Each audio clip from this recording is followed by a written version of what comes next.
৭৯তম স্বাধীনতা দিবসকে সামনে রেখে আজ জেলা শাসক কার্যালয়ে রক্তদান শিবিরের আয়োজন করা হয়। আজকের রক্তদান শিবিরে রক্তদাতাদের উপস্থিতি ছিল চোখে পড়ার মতো।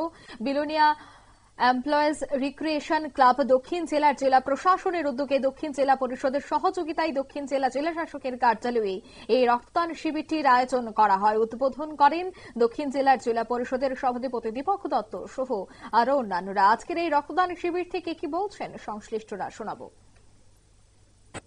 अनुरोध किए सारे त्रिपुरावासियों को कि हमारा स्टेट में ब्लड बैंक में खूनेर शॉर्टेज আছে, तो उसको एक समाधान देने के लिए আপনারা শুনলেন তাদের এই বক্তব্য। আলোচনা শেষে শুরু হয় রক্তদান শিবিরে উপস্থিত অতিথিদের রক্তদান স্থলটি পরিদর্শন করে রক্তদাতাদের সাথে মত বিনিময় উৎসাহিত করেন এবং তাদের বুকে প্যাচ পরিয়ে দেন। রক্তদান শিবিরে উপস্থিত স্বেচ্ছায় রক্তদাতাদের মধ্যে দারুণ উৎসাহ উদ্দীপনা পরিলক্ষিত হয়। নিয়ে নিচে ছোট্ট একটি বিজ্ঞাপন, বিরতির সঙ্গে থাকুন।